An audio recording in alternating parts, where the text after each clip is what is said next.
Buenas noches, hermanas y hermanos, televidentes de la Voz de María. Comenzamos el programa La Vida en Cristo. Nos acompaña nuestro hermano Alex. Buenas noches, Alex. Buenas noches, Padre. Y vamos a comenzar en oración, pidiendo al Espíritu Santo la sabiduría de lo alto. En el nombre del Padre, del Hijo y del Espíritu Santo. Amén. Ven, Espíritu Santo, llena los corazones de tus fieles, enciende en ellos el fuego sagrado de tu amor, envía tu Espíritu y todo será creado y renovará la faz de la tierra. Oh Dios, que iluminaste los corazones de tus fieles con la luz del Espíritu Santo, haz que guiado por ese mismo Espíritu, saboreemos la dulzura del bien y gocemos siempre de su divino consuelo por Jesucristo nuestro Señor. Amén. Hermanas y hermanos, el tema de hoy, la obediencia en la iglesia. La obediencia en la iglesia. Y vamos nosotros a comenzar este programa. Vamos a ir al Evangelio de San Mateo. En el Evangelio de San Mateo vamos a analizar cómo Jesucristo funda la iglesia. Es el elemento que vamos a tratar primeramente, cómo Jesucristo funda la iglesia. Vamos al capítulo 16 de San Mateo, en el versículo 16, y vamos a comenzar en el versículo 13, capítulo 16, versículo 13 del Evangelio de San Mateo.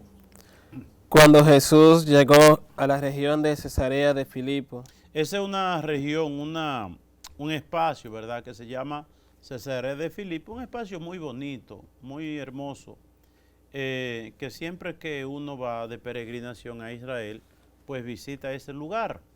Y entonces, llegado a ese lugar, Cesarea de Filipo, Preguntó a sus discípulos. Jesús preguntó a los discípulos, ¿Quién dice la gente que es el Hijo del Hombre? ¿quién dice la gente que es el Hijo del Hombre? Recordemos algo.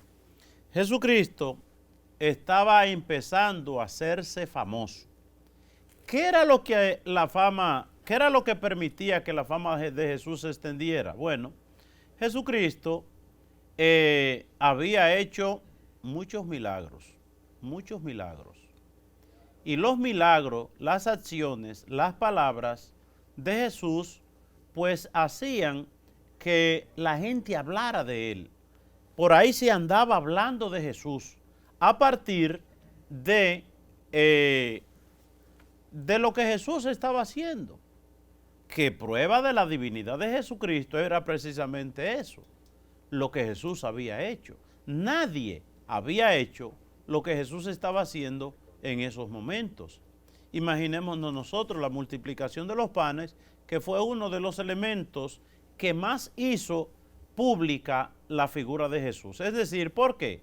No solamente por la grandilocuencia de este milagro, que Jesucristo con 5 panes y 2 peces dio de comer a una multitud de miles, sino precisamente porque de dicho milagro participaron miles de gente. No hubo otro milagro del cual participara la gente tanto como en el milagro de la multiplicación de los panes. Entonces, Jesucristo en la región de Cesarea de Filipo le pregunta a los discípulos, ¿qué es lo que se anda diciendo por ahí de mí?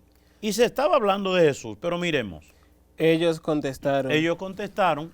Algunos dicen que Juan el Bautista. Unos dicen que tú eres Juan el Bautista. Es una opinión que se estaba regando y divulgando ya, que Jesucristo era Juan el Bautista, ese que mató a Herodes. Incluso el mismo Herodes dice, ¿será que Juan el Bautista ha vuelto a la vida? Ese que yo mandé decapitar.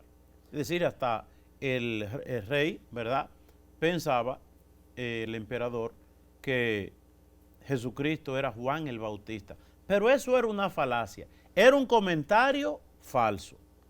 Segundo. Otros dicen que Elías. Otros dicen que Elías. Otros andaban diciendo, ese seguro es Elías, ¿verdad? El padre del profetismo, aquel que duró 40 días también en oración como él en el monte y que hizo tantas señales para mostrar que había un solo Dios. Ese seguro es Elías. Una opinión también falsa. Jesucristo no era ni Juan el Bautista, Jesucristo no era Elías, Y otros dicen que Jeremías o algún otro profeta. Otros dicen que Jeremías. Jesucristo tampoco era Jeremías. Jesucristo tampoco era uno de esos profetas. Miremos las 4 opiniones. Unos dicen que Jesucristo era Juan el Bautista. Falso. Otros dicen que Jesucristo era Elías. Falso. Otros dicen que Jeremías. Falso. Otros dicen que uno de los profetas. También falso. De tal manera que lo primero que podemos destacar aquí en este aspecto es que de Jesucristo se estaba hablando, pero de manera errónea. De aquí que tenemos nosotros que sacar en claro que no siempre que se habla de Jesús es bueno, no. Si anda con una Biblia, si están hablando de Dios es bueno, no. ¿Por qué? Porque pueden decir falsedades, porque pueden estar hablando mentira, porque lo que se habla y se comenta no viene de la verdad, ¿verdad? Sino de la falacia. Ahora, hay un segundo momento en esta parte, vamos a verla. ¿Y ustedes? ¿Quién dicen que son? Ya es una pregunta diferente. Lo primero es, ¿qué anda diciendo la gente de mí por ahí? Y Jesucristo se da cuenta cuando le responde que todo lo que se decía por ahí era mentira. Ahora, Jesucristo le pregunta a los discípulos, ¿y ustedes quién dicen que soy yo? Simón Pedro le contestó, Pedro tomó la palabra y dijo, tú eres el Mesías, el Hijo de Dios viviente. ok, tú eres el Mesías, el Hijo de Dios viviente, dice Pedro. Tú eres el Mesías, el Hijo de Dios viviente. ¿Eso era verdad o era mentira? Esa era la verdad, ¿verdad? Hay 5 opiniones, 4 falsas, es decir, que eres Juan el Bautista, que eres Elías, que eres Jeremías o uno de los profetas. Eso es falso. Ahora, ¿y ustedes quién dicen que soy yo? Pedro dice, tú eres el Mesías, el Hijo de Dios. Eso sí era verdadero. Ahora, Jesucristo, viendo que habían 4 opiniones verdaderas o falsas y una verdadera, ¿qué quiso? Fundar una iglesia en la cual la gente pudiera encontrar la verdad. Jesucristo no edifica la iglesia sobre la falsedad o sobre las opiniones, sobre esos comentarios que hay por ahí, que ninguno eran verdaderos, sino que quiso fundar su iglesia sobre la verdad. Quiso fundar su iglesia en el espacio de la verdad, que la gente pudiera alimentarse y pudiera buscar la verdad sobre él. A partir de ahí, de esa respuesta verdadera de Pedro, Jesucristo dice, dichoso tú, Simón, hijo de Jonás. dichoso tú, Simón, hijo de Jonás, porque esto no lo conociste por medios humanos, sino porque te lo reveló mi Padre que está en el cielo. es decir, el aspecto de que Jesucristo era el Mesías, el Hijo de Dios, es una revelación de Dios. Y ahora, y yo te digo, que tú eres Pedro. Tú eres Pedro. Jesucristo le cambia el nombre a Pedro. Se llamaba Simón, ahora le pone Pedro, que significa piedra.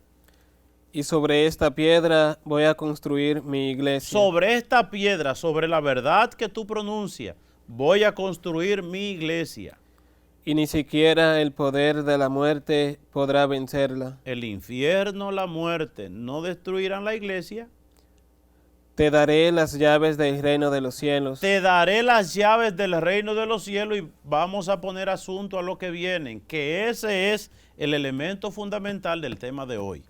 Lo que tú ates aquí en la tierra, lo que tú ates aquí en la tierra, también quedará atado en el cielo. Quedará atado en el cielo. Y lo que tú desates aquí en la tierra, y lo que tú desates en la tierra, también quedará desatado en el cielo. Quedará desatado en el cielo. Lo que tú desates quedará desatado allá, y lo que desates y lo que ates aquí quedará atado allá. Jesucristo le da esa potestad, le da ese poder a Pedro. Vamos a ver.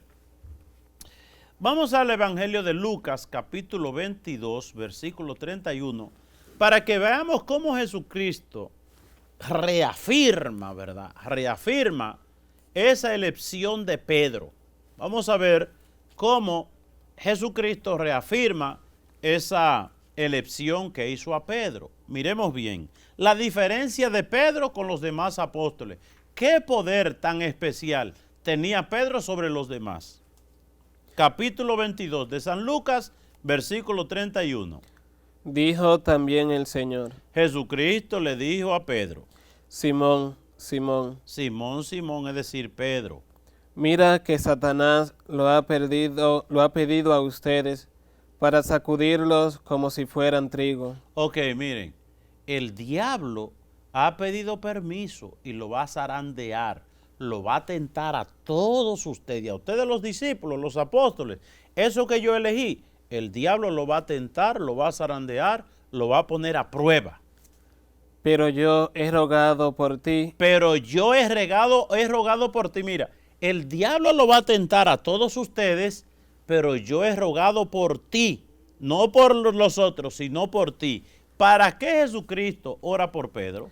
Para que no te falte la fe. Para que no te falte la fe. Oigan, al primer papa, lo que dice Jesucristo, mira, el diablo lo va a tentar a todos, pero yo he rezado por ti. ¿Para qué? Para que tu fe no te decaiga, para que no te falte la fe. Y entonces Jesucristo le da una misión, reconfirma la misión. Y tú, cuando te hayas vuelto a mí, Cuando te hayas vuelto a mí, ayuda a tus hermanos a permanecer firmes. ayuda a tus hermanos a permanecer firmes en la fe. Es decir, el diablo lo va a tentar a todo, pero yo he rezado por ti. ¿Para qué? Para que tú lo ayudes, para que tú lo ayudes a mantenerse, a levantarse, para que se mantengan en la fe. Ayúdalo, Pedro, que yo he rezado por ti. Miren, es lo que se llama la infalibilidad del Papa. El Papa cuenta con la oración de Jesús. Y yo le digo a ustedes, ¿cuántas veces te han dicho a ti, le han dicho a usted, mire, yo necesito una oración, por favor, rece por mí?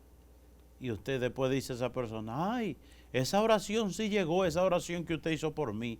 Y mire, pues yo pude solucionar la cosa. Y vi tan claro el poder de Dios por la oración que usted hizo. Es decir, ¿de qué estoy hablando?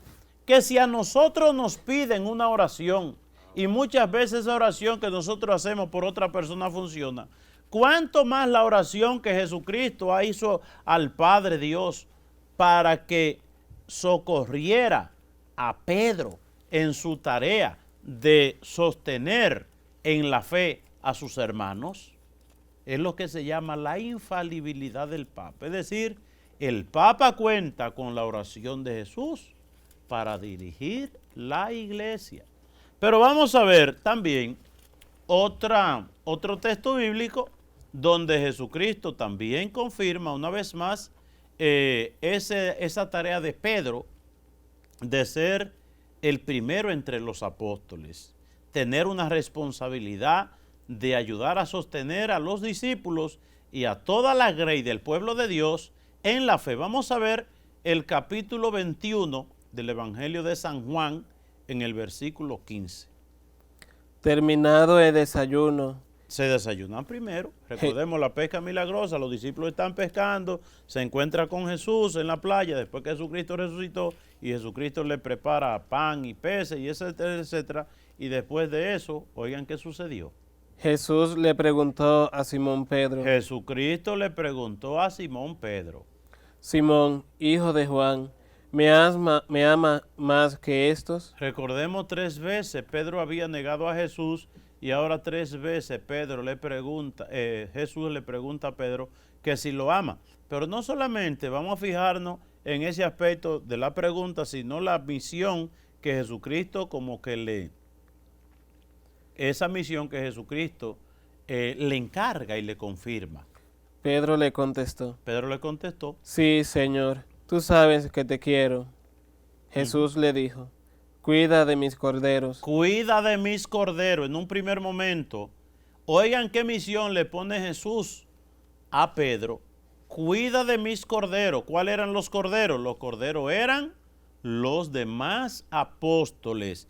La primera vez le dice, cuida de mis corderos. La segunda vez, Volvió a preguntarle: Simón, hijo de Juan, ¿me amas? Pedro le contestó: sí, Señor, tú sabes que te quiero. Jesús le dijo: cuida de mis ovejas. primeramente le dice, cuida de mis corderos, es decir, de los demás apóstoles, y ahora le dice, cuida de mis ovejas, es decir, del pueblo de Dios, de la grey, de los que creen en Jesucristo, de la iglesia. Por tercera vez le preguntó, Simón, hijo de Juan, ¿me quieres? Pedro, triste porque le había preguntado por tercera vez si lo quería, le contestó, Señor, tú lo sabes todo, tú sabes que te quiero. Jesús le dijo, cuida de mis ovejas. Cuando en la iglesia o cuando en la Biblia se dice una cosa una vez, es importante. Si se dice 2 veces, es muy importante. Y si se dice 3 veces, es para que no se nos olvide. Es para que nosotros tengamos eso en cuenta. Es para que eso se clave en nuestra mente y en nuestro corazón y jamás salga, ¿verdad? 3 veces le dice Jesús a Pedro, Pedro, te doy la misión de apacentar a mis corderos, a mis ovejas. No se te olvide. Oiga, 3 veces. Es decir, y nosotros nos preguntamos, ¿fue importante esa misión que Cristo le encomendó a Pedro? ¿Era importante?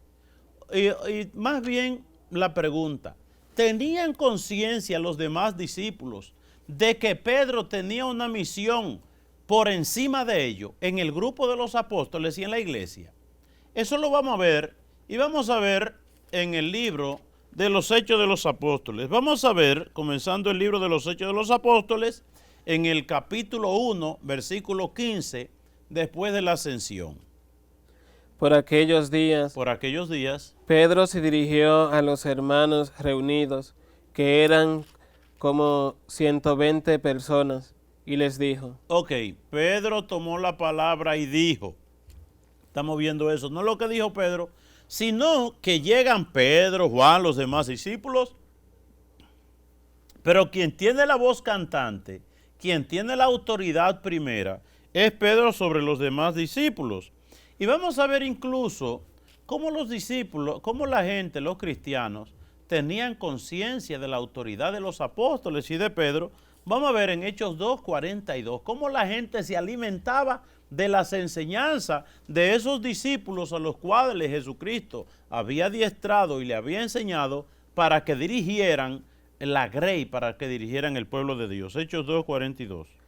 Y eran fieles en conservar la enseñanza de los apóstoles. La gente era fiel en conservar la enseñanza de los apóstoles. Oigan bien, ¿de qué se alimentaba la iglesia? Se alimentaba de la Eucaristía y se alimentaba de las enseñanzas de los apóstoles. Vamos a ver Hechos 3, versículo 1.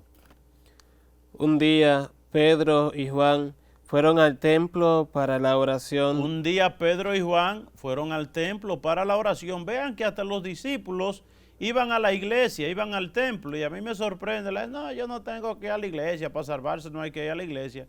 Es decir, yo soy más que Jesucristo, porque Jesucristo si iba al templo y a la iglesia y a la sinagoga, yo no tengo que ir para allá. Y en este capítulo 3, versículo 1, hasta Pedro y Juan subieron al templo a hacer sus oraciones, pero yo no tengo que ir, yo soy más bueno que ellos. A mí me sorprende cómo el diablo confunde a la gente y lo orienta por un camino falso, erróneo, y ese camino no lleva al cielo, lleva al infierno.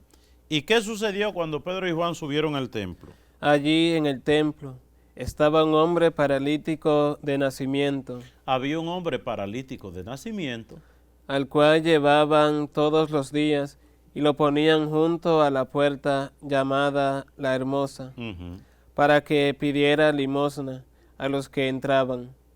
Cuando el paralítico vio a Pedro y a Juan, que estaban a punto de entrar en el templo, estaban Pedro y Juan, que estaban a punto de entrar en el templo, les pidió una limosna. Ellos lo miraron fijamente y Pedro le dijo, míranos. El hombre puso atención, creyendo que le iban a dar algo. Pero Pedro le dijo, no tengo plata ni oro, pero lo que tengo te doy. Ok, perfecto. Pero vamos a ver una enseñanza muy importante para nosotros, que la encontramos en el capítulo 15 de los Hechos de los Apóstoles. Vamos a ver incluso cómo Pedro hacía de juez entre los apóstoles.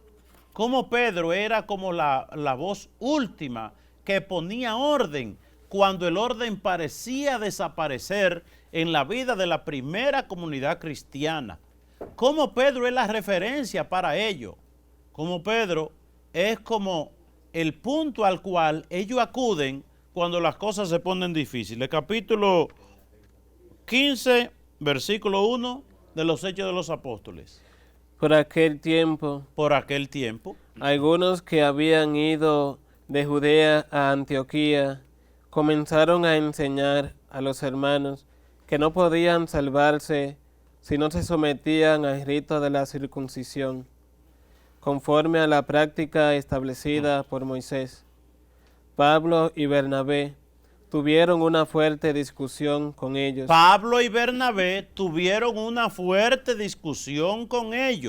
Uno opinaba que sí, que habían que cargarle a los que se convertían nuevas cargas y nuevas leyes y nuevos principios. No decían que sí y otros decían que no. Se armó la discusión.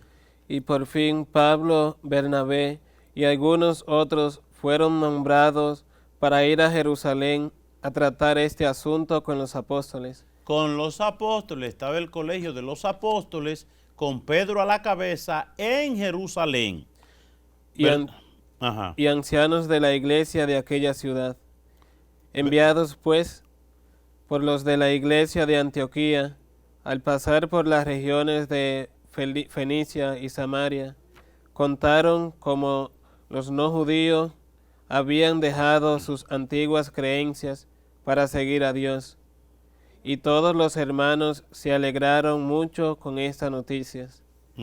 Cuando Pablo y Bernabé llegaron a Jerusalén, fueron recibidos por la iglesia y por los apóstoles y ancianos, y contaron todo lo que Dios había hecho con ellos. Pero algunos fariseos que habían creído se levantaron y dijeron: es necesario circuncidar a los creyentes que no son judíos y mandarles que cumplan la ley de Moisés.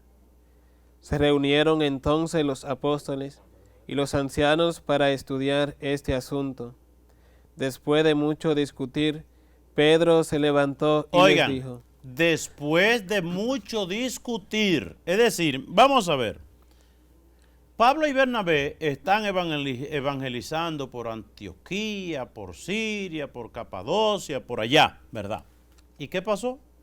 Que unos tenían un punto de vista y otros tenían otro punto de vista. No, a lo que se conviertan tienen que hacer más cosas, tienen que circuncidarse, tienen que guardar las leyes, tienen etcétera, etcétera. Y otros decían que no, que se armó una fuerte discusión. Cuando se armó esa discusión, ¿qué dijeron? Vamos para Jerusalén, que allá está Pedro con los demás discípulos, para que lleguemos a un acuerdo. Ellos nos van a orientar a nosotros a ver qué podemos hacer. Entonces, en versículo 6, vamos a ver versículo 6. Se reunieron entonces los apóstoles. Y los ancianos para estudiar este asunto. Después de mucho discutir. Habían discutido mucho. Pedro se levantó y les dijo, empezó a hablarle, empezó a orientarle, empezó a explicarle, empezó la homilía, empezó un discurso, ¿verdad? Entonces, vamos a ver, había una fuerte discusión desde el principio, desde el capítulo 1, que es el versículo 15, hasta el versículo 6. Vamos a el versículo 12, vamos a ver el versículo 12. Todos se callaron y escucharon mientras Bernabé... Todos se callaron. Habló Pedro. ¿Y qué hicieron todos? Se callaron y escucharon y al final llegaron a una conclusión. ¿Quién tuvo la última palabra? La tuvo Pedro. ¿Por qué? Porque los discípulos conservaban en su corazón y en su mente que Jesucristo le había dado potestad a Pedro de atar y desatar. Ahora, ¿quién estaba ahí? Estaba Pablo. ¿Quién fue Pablo? Pablo fue aquel que Jesucristo se lo tumbó del caballo y conocemos todo ese asunto, ese encuentro vivo. Pablo podía decir, no, yo me encontré con Jesús y por eso yo estoy inspirado y por eso lo que va es lo que yo digo. No, fueron humildes. ¿Y a dónde fueron? Donde Pedro. Estaban los demás discípulos también que habían convivido con Jesús y podían decir, no, yo conviví con Jesús 3 años, yo vi todos sus milagros, yo lo acompañé en muchos lugares, yo no tengo que ir por donde Pedro. No tenían esa actitud, sino una actitud de humildad. Ellos eran conscientes de que Pedro había recibido una potestad y una autoridad de Jesucristo por encima de ellos. Miren, ¿por qué estamos hablando de esto? La iglesia, ¿de qué se alimenta? De la enseñanza de los apóstoles. La iglesia tiene conciencia de la potestad del Papa como ente unificador, el que tiene la última palabra. El católico, el hombre, la mujer de iglesia, obedecen al Papa y nos acogemos a las enseñanzas apostólicas, las enseñanzas de la iglesia, las enseñanzas del Santo Padre, que es el Papa. Que el Papa tiene la potestad que le dio Pedro, que le dio Jesucristo en Cesarea de Filipo. Tú eres Pedro, sobre ti edifico mi iglesia. El Papa cuenta con esa oración de Jesucristo que le dijo Pedro, yo he rezado por ti para que tu fe no decaiga y tú confirmas a tus hermanos. Esta potestad del Papa cuenta con esa autoridad que Jesucristo le dio a Pedro en el capítulo 21, versículos 15 y siguiente del Evangelio de San Juan, donde le dijo, Pedro, apaciente a mis corderos, Pedro, apacienta mis ovejas. La iglesia se alimenta de la enseñanza de los apóstoles. Por eso, y aquí voy concretamente, la iglesia no se alimenta de una visión que tuvo fulano de tal. La iglesia no se alimenta de que fulano se soñó. La iglesia no se alimenta de que fulano fue inspirado y dijo una cosa. Todo lo que son sueños, visiones y opiniones que van en contra de las enseñanzas del Papa y de la iglesia no vienen de Dios. A veces la gente, y se hace viral en los teléfonos, ay, que un sacerdote dijo que recibir la comunión en la mano es pecado. Si no te lo dice el Papa, si no lo dice la iglesia como iglesia, no es pecado. Aprendamos eso. Un elemento fundamental y es el centro del programa de hoy, la obediencia del católico en la al Papa, la obediencia apostólica, la obediencia a la doctrina de la iglesia, la obediencia a las enseñanzas que emite la iglesia. La iglesia se alimenta de las enseñanzas del Papa y del ministerio que tiene la iglesia. No se alimenta de sueños y de visiones. Le voy a poner algunos ejemplos para aquellos que tienen una fe firme en las visiones y en los sueños. Miren, en tiempos de San Francisco de Asís, había un monje, ¿verdad?, de la comunidad, uno de la comunidad de San Francisco, muchacho muy piadoso y muy bueno, y él iba a rezar todos los días delante del crucifijo. Y un día, pues se puso Jesucristo a hablarle en el crucifijo. Se puso a hablarle. Y le dijo, ay hermanito, ya no rece, no venga a rezar, ni haga oración, ni penitencia, ni sacrificio, porque tú y ese, no le dijo el nombre a San Francisco, sino ese que te dirige a ti, tan condenado, es para el infierno. Así, mijito, que no, oigan, el crucifijo hablándole, no te preocupes por rezar, ni hacer penitencia, ni ayuno, no te sacrifiques, no, vive tu vida y date los gustos del mundo, porque tú como quieras y el otro tan condenado, ¿verdad?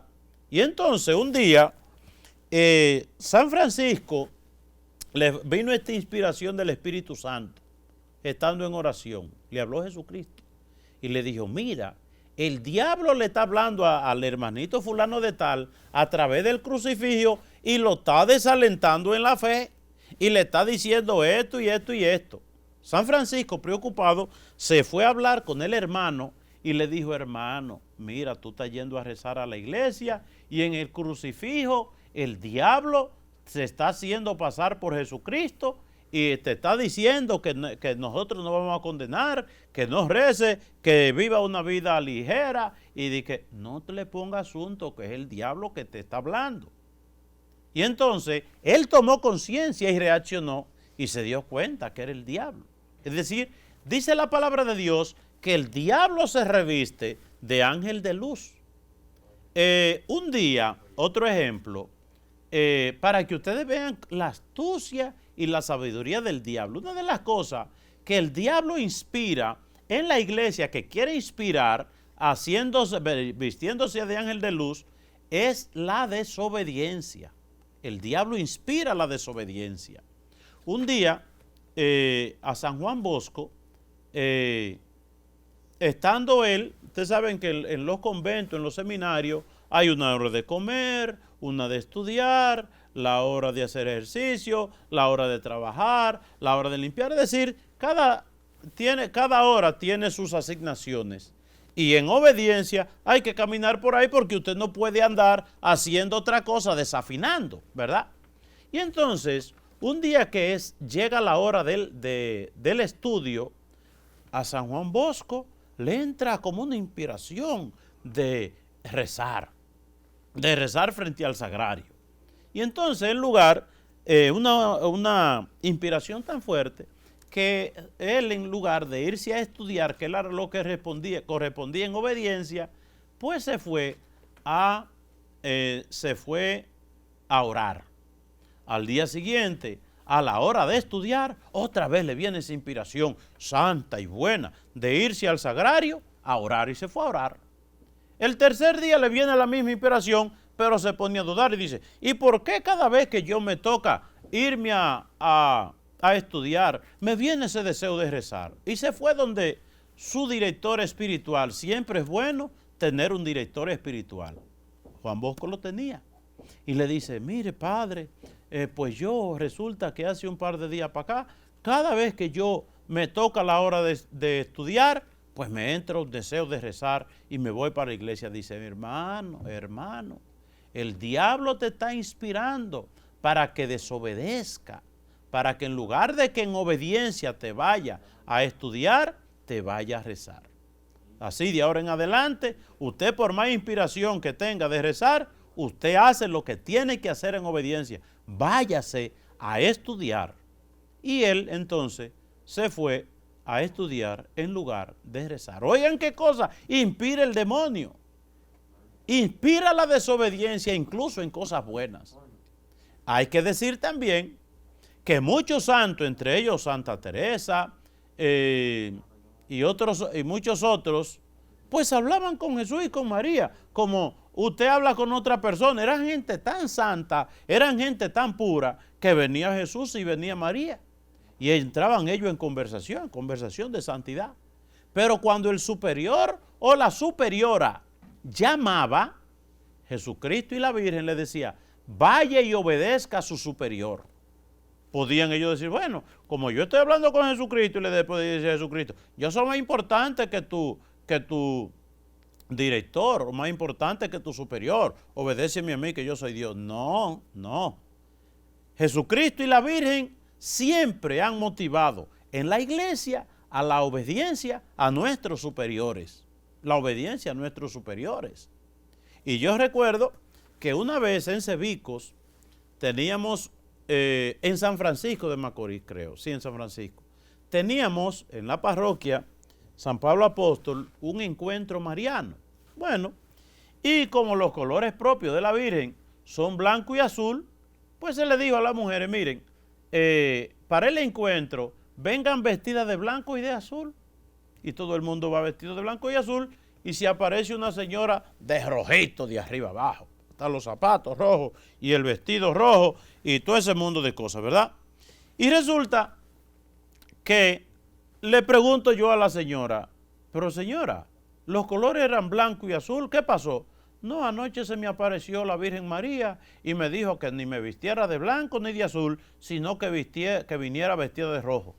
Y yo le dije, señora, le habló el diablo revestido de la Virgen María. Oigan eso, el diablo le habló a esa señora le habló a esa señora haciéndose pasar por la Santísima Virgen María. Ustedes seguro saben que al Padre Pío se le aparecía constantemente el demonio revestido de algún santo, revestido de la Virgen María y revestido de Jesús, pero una cosa perfecta. El Padre Pío, que tenía muchas experiencias y que tenía el don de discernimiento, le decía el Padre Pío: viva Jesús, viva María. Cuando era Jesús o María que se aparecían, o un santo, repetían la misma expresión: viva Jesús, viva María. Pero si era el demonio, no solamente que no lo repetía, sino que al oír el nombre de Jesús y de María, desaparecían en el acto. Desaparecían. Es decir, el diablo se puede revestir de un santo y de unas cosas. El diablo incluso te puede inspirar una cosa que parece buena, pero la fe tuya y la fe mía no pueden basarse en sueños ni revelaciones. No, ni en sueños ni revelaciones. Piensen ustedes la revelación que tuvieron, por ejemplo, los tres pastorcitos, Santa Bernardita, la hermana Lucía y Jacinta, San qué sé yo quién, etcétera, etcétera. Pero eran gente discreta. Ellos hablaban primero con el Papa, con los sacerdotes, con los obispos, para poner en armonía con la enseñanza de la iglesia lo que ellos recibían como inspiración de lo alto, para que no fuera a haber un choque, y Dios nunca va a permitir eso, que haya un choque entre la enseñanza de la iglesia y revelaciones particulares. La fe nuestra no se basa en revelaciones particulares ni sueños que tiene cada uno en particular, sino que se basa en la enseñanza de la iglesia, en la doctrina de la iglesia. Jesucristo le dio potestad a Pedro. ¿Para qué? Para que él atara y desatara, ¿verdad? Atara y desatara. Había un tiempo que la comunión era bajo las dos especies, pan y vino. A la gente se le daba la comunión y se le daba el vaso sagrado o el cáliz, y de ahí recibía la Santa Comunión. Cuando vinieron las pestes en Asia, en Europa, en África, eso que devastaba y andaban los muertos a pipá por la calle, que no habían vivos para enterrar los muertos. Entonces la iglesia, para prever y evitar contagios, establece la iglesia que tanto el cuerpo de Cristo, el pan, contienen el Cristo total. Cristo está en la forma, en la hostia, con su cuerpo, con su sangre, con su alma y con su divinidad. Que no hace falta estrictamente beber el cáliz, el vino, para recibir a Cristo, ¿verdad? Y entonces, ¿para qué? Para que evitar contagio. No. En la iglesia, ahí está Jesucristo, y como quiera vamos a comulgar, porque yo no sé qué cosa. La iglesia vive en el mundo y vive en el tiempo, y la iglesia tiene la sabiduría de lo alto para no convertirse en una fuente de caos. ¿Por qué la iglesia ahora ha puesto que la gente reciba la comunión en la mano? Porque el virus está en la boca y en el aliento. Cuando una gente recibe la comunión, si la recibe en la boca, puede que contagie la mano del sacerdote, y cuando el sacerdote otra vez coja la hostia y se la dé a una gente, pueda que con la hostia pues entre la contaminación.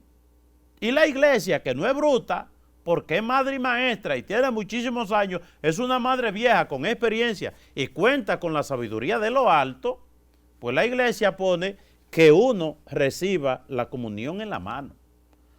Pero andan videos por ahí, y que fulano dijo, y que un sacerdote dijo, y que fulano de tal dijo. Señores, si uno se lleva de todo lo que se dice y de todo lo que anda por ahí en YouTube, uno se vuelve loco. Uno le pone asunto a lo que dice la iglesia, a las enseñanzas del Papa. Y entonces, si el Papa me enseña a mí, que recibir la comunión en la mano es pecado, yo lo creo. Pero son cosas de vigencia, son cosas por el momento, son cosas por el tiempo, son cosas por las situaciones que estamos viviendo.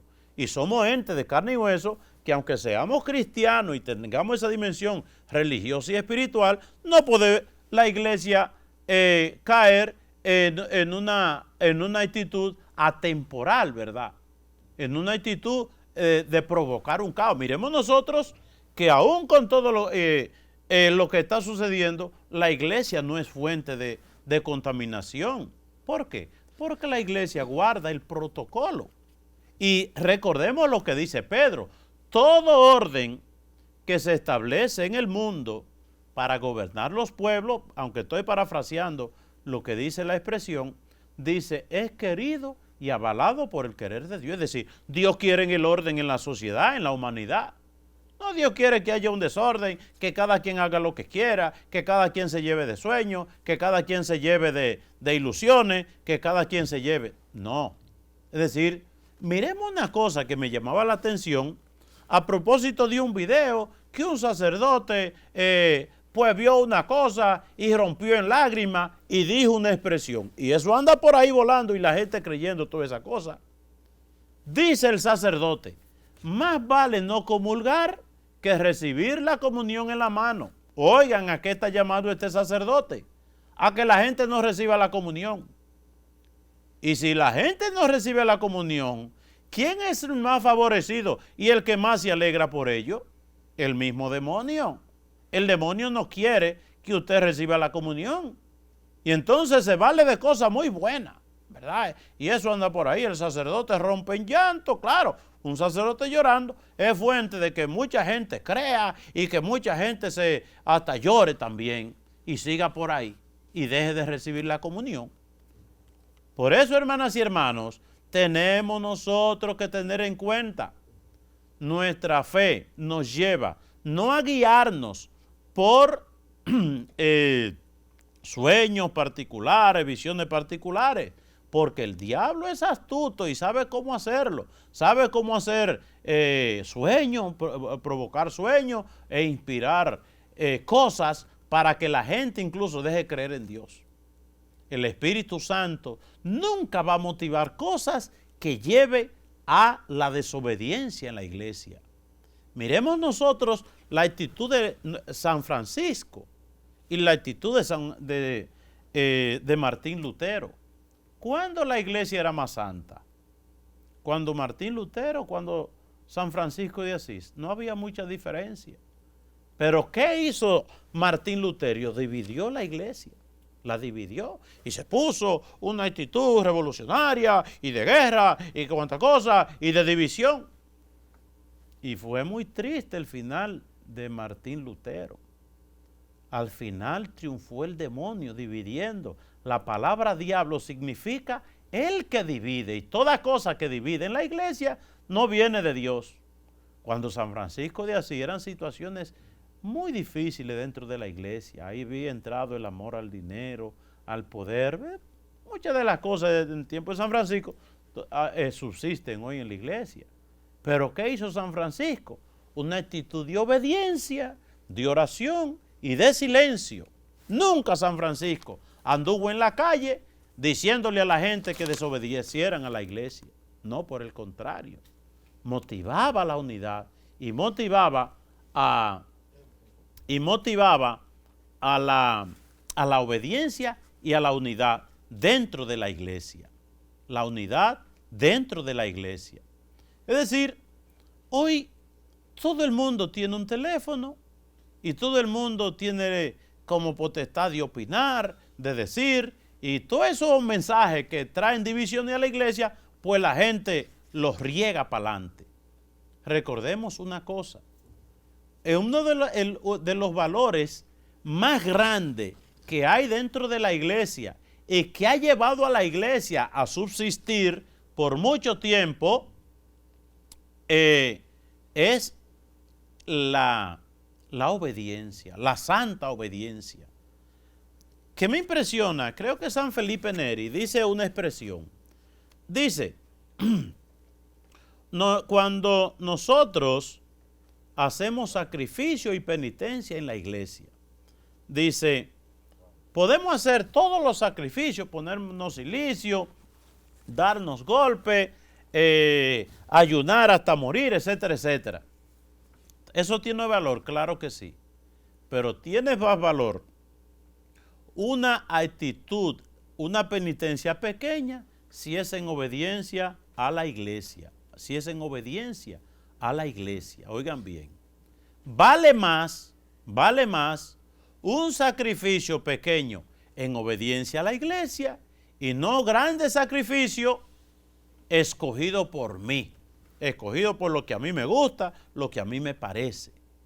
Entonces hay que hablar de todas esas cosas porque el demonio en los tiempos modernos tiene dos objetivos fundamentales y él mismo lo dice a través de vidente, que es la destrucción de la familia y también persigue la destrucción de la iglesia.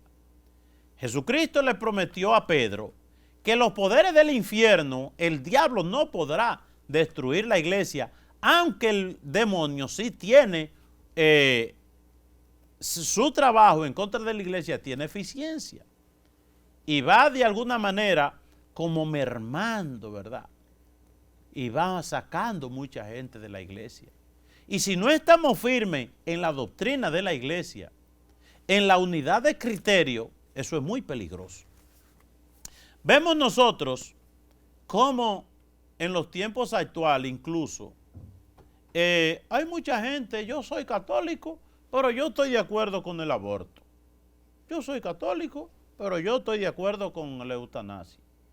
Yo soy católico, pero estoy de acuerdo que un hombre, si ya no ama a su mujer, se busque otra por ahí y se desbarate el hogar, que lo importante es la felicidad de la cosa. Yo estoy de acuerdo que una mujer se case con otra mujer. Oigan eso. O yo soy católico, pero no estoy de acuerdo con la confesión. Yo soy católico, pero no estoy de acuerdo con el bautismo de los niños. Oiga, si yo soy católico, yo obedezco a la iglesia y asumo todo lo que la iglesia enseña, aunque no me guste. Es como si usted es un médico, es un profesor, y entonces yo soy profesor, pero no me gusta ir a la iglesia de 7 de la mañana, que es mi horario, a 2 de la tarde. No, yo quiero ir de 3 de la mañana a 5 de la mañana. Ese es el horario que me gusta. No es cuestión de gusto, no. Usted no puede hacerse su propio horario. O yo voy soy profesor, pero enseño que 2 y 2 son 8. 2 y 2 para mí son 8. Oiga, no es que para usted o lo que usted piense o lo que usted opine. Es decir, usted tiene que someterse. Pues lo mismo Jesucristo nos lleva a nosotros. Recordemos la enseñanza de Jesucristo. La enseñanza que decía Jesucristo, mi comida es hacer la voluntad del Padre. Es decir, ¿cuál era la comida de Jesucristo? La obediencia a Dios Padre. Eso era la enseñanza de Jesucristo. La obediencia a Dios Padre. Y entonces, ¿qué sucede? Que pensemos nosotros en Jesucristo, en el huerto de los olivos. Ay, Padre, después de la última cena, Padre, lo que me viene es tan fuerte y es tan doloroso. Si es posible, apartan de mí este cáliz. Padre, pero no se haga más voluntad sino la tuya. Es decir, Jesucristo no era una cuestión de que yo estoy de acuerdo con esto, o mi opinión es esta, o yo no sé. Hoy vivimos de eso. Punchando un teléfono, yo creo, yo opino, yo digo tal cosa. Lo que creemos, lo que cree una persona de nivel particular, no nos sirve para nuestra salvación. No nos sirve para nuestra salvación. Y una de las cosas que lo que más se hace viral en los teléfonos, en las redes y todo ese montón de cosas, son las cosas negativas. Recibo una noticia negativa de la iglesia y eso lo tiro para adelante. Recibo cosas que dividan la iglesia, pues lo tiro para adelante. Recibo cosas que dañan la credibilidad de la autoridad del Papa, pues lo tiro para adelante. Y entonces estamos como queriendo vivir una fe basada en pensamientos particulares, en sueños particulares, en visiones particulares. La iglesia no vive de eso. La iglesia vive de la enseñanza de la iglesia y de la obediencia al Papa como ministro de Jesucristo. Que si usted busca la Biblia, ahí está. Y recuerden una cosa, que hay de aquel que se salte una sola letra o tilde de la ley. Hay de aquel que se salte una sola letra o tilde de la ley, ¿verdad? Y entonces, por eso, hermanas y hermanos, nosotros obedecemos la iglesia. Los discípulos, siendo los discípulos, obedecían a Pedro. Y Pablo se fue donde Pedro a ver, a preguntarle unas cosas. Incluso a mí me impresiona cuando dice Pablo, yo fui a ver a los apóstoles y a Pedro. Fui allá y le dije lo que yo predicaba. Para que si yo estaba predicando algo que estaba fuera de las enseñanzas de la iglesia, pues que me corrigiera. Sí, yo fui donde el Pedro, es decir, Pablo, siendo Pablo que se encontró con Cristo, fue donde Pedro. Pero hoy vivimos una cosa, ¿verdad? Y nos falta eso, la catequesis. Debemos volver a la catequesis que nos enseña la obediencia al Papa, la obediencia a nuestros superiores, la obediencia al obispo, la obediencia en la parroquia al pastor, al párroco, al sacerdote. Por eso, mis queridos hermanos, es importante que nosotros nos detengamos en estas enseñanzas de la iglesia. Vuelvo y repito, usted puede ver lo que vea en YouTube, que fulano vio, que fulano le salió el difunto y que fulano yo no sé qué cosa. Pero mire usted lo que dijo el Papa y llévese de lo que enseña la iglesia y de lo que enseña el Papa y ya lo demás vendrá por añadidura.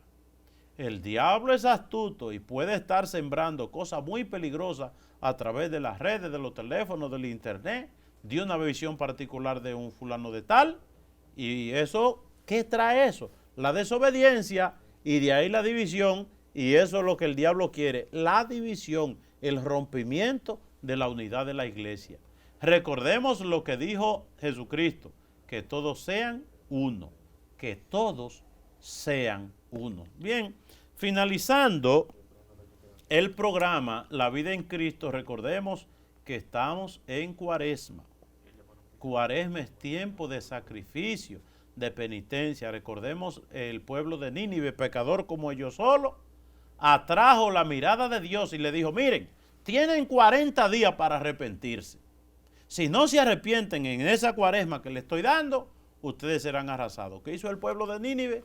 Ayunaron, oraron, hicieron penitencia, hicieron sacrificio, cambiaron lo malo por bueno, dejaron el pecado y abrazaron la gracia de Dios y Dios tuvo misericordia de ellos. Nosotros acerquémonos a Dios con corazón manso para que Dios tenga misericordia de nosotros. Y así llegamos al final de este programa, La Vida en Cristo, diciéndole que ustedes nos pueden seguir. El programa se pone en un canal de YouTube que usted lo puede seguir. P, es decir, de Padre, Silvio Ortiz. Ahí están todos los programas para que si usted quiere repetir el programa o usted no lo vio entero o usted no lo pudo ver o usted estaba haciendo oficio, pues usted busque un teléfono con internet y ponga en YouTube P, Silvio Ortiz y ahí está el programa para que usted lo vea y otras enseñanzas también, y próximamente estarán ahí canciones de dos producciones que hemos hecho, una hace 17 años y la otra hace 5 años, para que usted gratuitamente escuche esas canciones que nos acerquen a Dios. Que Dios les bendiga y que tengan una santa Cuaresma, y que por intercesión de la Santísima Virgen María y todos los santos, el Señor nos colme de sus bendiciones, en el nombre del Padre, del Hijo y del Espíritu Santo. Amén. Siga con la voz de María, que es su mejor compañía. Buenos días, buenas noches.